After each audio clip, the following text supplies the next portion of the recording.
Four men were riding on a horseback along a country road. These men were lawyers and they were going to the next town to attend court. There had been a rain and the ground was very soft.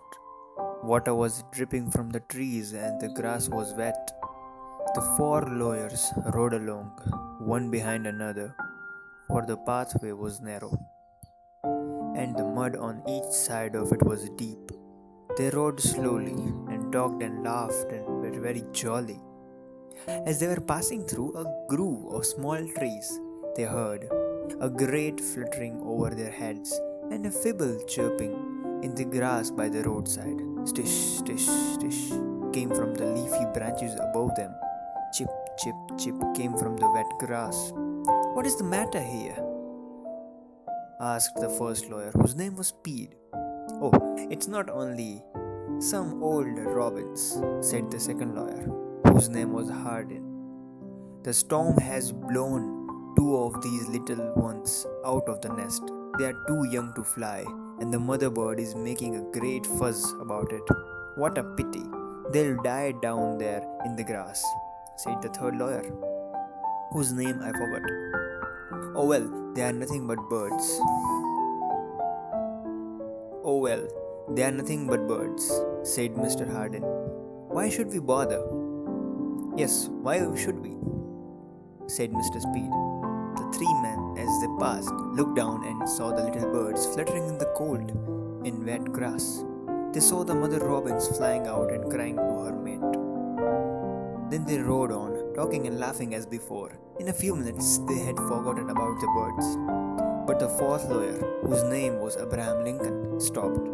He got down from his horse and very gently took the little ones up in his big arm. They did not seem frightened, but chirped softly as if they knew they were safe. Never mind, my little fellas, said Mr. Lincoln. I'll put you in your own cozy little bed. Then he looked up to find the nest from which they had fallen. It was high, much higher than he could reach. But Mr. Lincoln could climb. He had climbed many a tree when he was a boy. He put the birds softly one by one into their warm little home. Two other baby birds were there that had not fallen out, all cuddled down together and were very happy. Soon the three lawyers who had ridden ahead stopped at a spring to give their horses water. Where is Lincoln? Asked one. All were surprised to find out that he was not with him. Do you remember those birds? Said Mr. Speed. Very likely he has stopped to take care of them. In a few minutes, Mr. Lincoln joined them. His shoes were covered with mud. He had torn his coat on the thorny tree. Hello, Abraham, said Mr. Hardin. Where have you been? I stopped a minute to give those birds to their mother, he answered. Well, we always thought you were a hero, said Mr. Speed.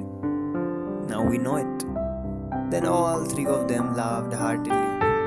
They thought it was so foolish that the strong men should take so much trouble just for some worthless young birds. Gentlemen, said Mr. Lincoln, I could not have slept tonight if I had left those helpless little robins to perish in the wet grass. Abraham Lincoln afterwards became very famous as a lawyer and statesman. He was elected president next to Washington. He was the greatest American. It's a truly inspirational tale and a great example of excellent moral values. Despite being written over 100 years ago, the story is still relevant today. If you are looking for inspirational stories full of ideas and enthusiasm, then you can subscribe to this channel. Thank you.